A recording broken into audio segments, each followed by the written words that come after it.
Hi, Naval. Can All you hear right. me? Yes, I can. Go ahead, Maxim. Hi, Naval. So I'm an undergraduate computer science and cognitive science student, and I was wondering what your I've listened to your How to Get Rich podcast, and I found it very insightful. I was wondering, how do you go about picking? I know your answer might be, maybe follow the thing that you're most passionate about, but how do you find something that you're most passionate about in terms of wanting to start a future startup? Yeah, so passion. Okay, so my answer on these things is usually not find out what you're most passionate about. That's actually a very unimaginative answer, and that's the really old answer where it's like people will either say, your parents will say do what's practical, and all the books will say do what you love. I don't think either is actually quite correct. I think the way that I like to phrase it, which is nuanced, and it's important to get the whole thing, is you want to find what feels like play to you, but looks like work to others. So both of those are true. Both of those have to be simultaneously true.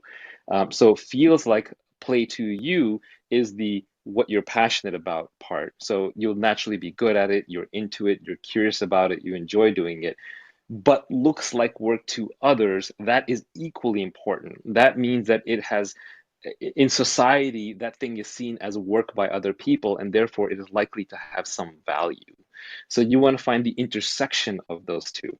And that's not easy. I'm not saying you're necessarily going to find it trivially, nor that you're going to find it, on a timeline. When you're in college, one of the false dichotomies of college is this idea that you're expected to decide on your career that you're going to do for the next 10, 20, 50, 100 years, whatever, through path during this very short couple of year stint.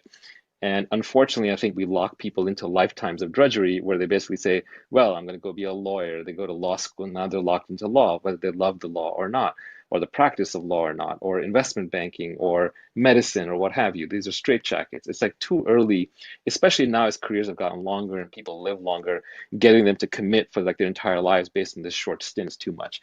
So I would say, especially at your age, and given that you're in computers and you're basically coding, don't overthink it.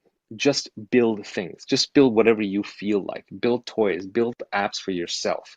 Just do whatever you enjoy. Now, to most people, sitting in front of a computer and writing code looks like work. So almost anything you do in front of a computer, especially with code that is fun to you, that feels like play to you, satisfies kind of the criteria. So I would say just code for fun. If you code for fun, you will eventually find your way to something you're passionate about and that you can make money in. Now, I think that's somewhat unique to you because A, you have the luxury of time because you're very young, even though I know in college they pressure you and it may feel like you don't have that luxury of time. You really do have the luxury of time. And the second reason is because you're coding. If you're coding in computer science and cognitive science, you're good at using the tool that is, the most powerful tool ever invented by humanity that gives you permissionless leverage. So you're actually way ahead of the curve. Unfortunately, most people, when they ask these kinds of questions, most of people, when they ask them, my answer starts with some variant of learn to code, which I hate to say it because I don't want to be glib. I know it's not an easy thing to do, but at the same time, it's like if you were alive when literacy was first getting widespread and you were not literate, someone who really had your best interest at heart would tell you, hey, go learn to read and write. It's just too important to not do it. So in the same way, when numeracy was becoming more widespread, they would say, hey, go become good at mathematics. Now, literacy and numeracy are prerequisites for programming. So now I can just say go program because it means you have to be literate, you have to be numerate, and you have to be facile with the best tool that we've ever invented, where you can permissionlessly create and extract leverage. So I think you're already most of the way there. You just need to code for fun. So hope that answers your question. Thank you, Naval.